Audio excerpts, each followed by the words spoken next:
Hello everyone, welcome back to the channel. तर आपल्या या चॅनलमध्ये तुमचं सर्वांचं स्वागत आहे.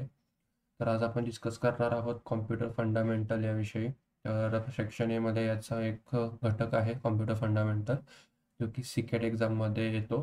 आणि ऑगस्ट 2024च्या बॅचसाठी जी परीक्षा घेतली होती 6 जुलै आणि 7 जुलैला, त्यामध्ये 6 जुलै 2024ला मॉर्निंगच्या स्लॉटमध्ये मी अपीअर झालेलो. आणि मॉर्निंगच्या स्लॉटचा पेपरचा अनुभव कसा होता हे सांगण्याचा प्रयत्न माझा या व्हिडिओमध्ये असेल.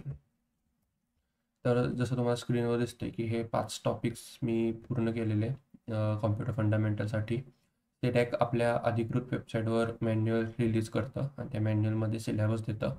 त्या सिलेबस वाचून मला तरी हे 5 पॉईंट महत्त्वाचे वाटले आणि या 5 पॉईंटची तयारी मी केलेली. तर प्रत्येकाचं हे वेगवेगळं असू शकतं. काही जण खूप डीपमध्ये जाऊन अभ्यास करतात, काही जण वरच्यावर करतात. पण मला जे योग्य वाटतात 5 पॉईंट ज्याची मी तयारी केलेली, हे 5 पॉईंट तुम्हाला दिसत आहेत ते आहेत. तर असं काही कंपल्शन नाही आहे तुम्हाला की तुम्हाला हेच टॉपिक करायचे आहेत आणि यातलंच पडेल. बहुतेक कॉम्प्युटर फंडामेंटलमधील दुसरे पण टॉपिक्समधले प्रश्न पडू शकतात. पण जेवढे दिसत आहेत हे तरी करावा किंवा तुम्ही केलेच पाहिजेत असं काय हे नाही आहे भाग. फक्त मला असं वाटतं की हे केले पाहिजेत हे सांगण्याचा प्रयत्न. ठीक आहे. तर या 5 टॉपिकमधले किती प्रश्न आलेत मला, तर तुम्ही धरून चालला की प्रत्येकातले मला एक एक प्रश्न आले. म्हणजे कॉम्प्युटर आणि कंपोनंट्समधले एक प्रश्न, इनपुट आउटपुट मॉड्यूल स्ट्रक्चरबद्दल एक प्रश्न, ह्यांचं जे कन्व्हर्जन असतं binary to hex, hex to octal, octal to ऑक्टेक राहिले त्याचं कन्व्हर्जनला एक प्रश्न, प्रायमरी मेमरी आणि सेकंडरी मेमरी प्रत्येकी एक एक प्रश्न भरतो. मग त्याच्यामध्ये रॅमचा टाईप्स ऑफ रॅममध्ये S RAM, D RAM, S D RAM, D D R त्याच्यावर पडू शकतो किंवा रोमच्या प्रकारावर पडू शकतो. त्यामध्ये प्रोग्रॅमेबल असतील, इरेजेबल असतील किंवा फ्लॅश असेल त्याच्याबद्दल पण पडू शकतो. Low level language into high level language याचा डिफरन्स करणं पण खूप महत्त्वाचं आहे. याच्यावर पण आला तर एक प्रश्न येऊ शकतो, मला तर आला. तर साधारणतः 5 ते 6 प्रश्न माझ्या स्लॉटला पडलेले. अपेक्षित 10 प्रश्न असतात, पण माझ्या स्लॉटला 6 प्रश्न पडलेले, कारण का त्यांनी क्वांटिटेटिव्ह ॲप्टिट्यूडला जरा जास्त भर दिलेला माझ्या सेक्शन म्हणजे माझ्या स्लॉटच्या वेळेस. प्रत्येकाचा स्लॉट वेगवेगळा असल्यामुळे काय सांगता येत नाही. पण माझ्या स्लॉटच्या वेळेस तर त्यांनी 6 प्रश्न दिलेले आणि मी शुअर शॉट अटेम्प्ट केलेले, कारण का मी याची थेअरी पूर्णपणे परफेक्ट करून गेलेलो या सर्वांची. तर आता असा प्रश्न येतो की आता थेअरी केली, थेअरी कुठनं करायची, कसं करायचं आणि MCQ कुठनं सॉल्व्ह करायचे, हा खूप मोठा प्रश्न असतो. तो मलाही होता. तर एक गोष्ट सांगतो की हा जो व्हिडिओ आहे हा स्पॉन्सर्ड नाही आहे. तर मला फक्त असं वाटलं की जेन्युइनली मी जिथून तयारी केली ते सांगावं. तर मी CCAT preparation.com नावाची एक वेबसाईट आहे. त्यामध्ये मी पेड कोर्स घेतलेला म्हणजे MCQसाठी फक्त. त्यामध्ये सेक्शन ए प्लस सेक्शन बी असा माझा कोर्स होता. तर त्यामध्ये MCQs खूप छान दिलेले आहेत.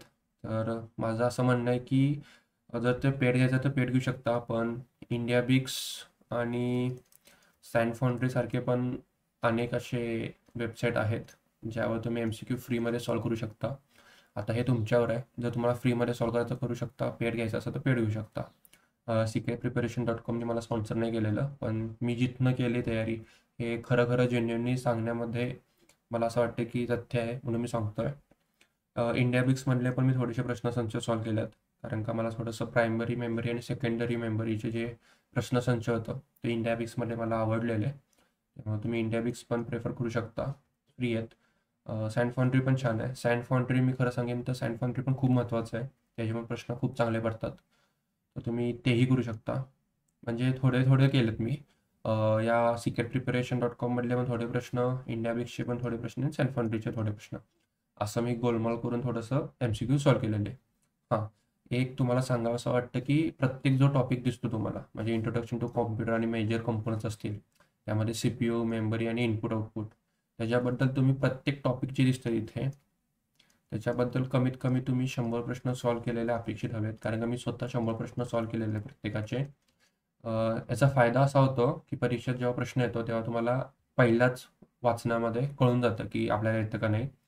आणि जर तुम्ही 100 प्रश्न प्रत्येक टॉपिकचे जर सोडवले तर तुम्हाला एक कॉन्फिडन्स पण येतो, म्हणजे मला तर आलेला. आणि मला असा एक अनुभव भेटला की जेव्हा मी प्रश्नसंच सोडवत होतो तर तुम्हाला एकंदरीत आवाक कळून जातो सिलेबसचा आणि तुम्ही प्रिपेअर होता.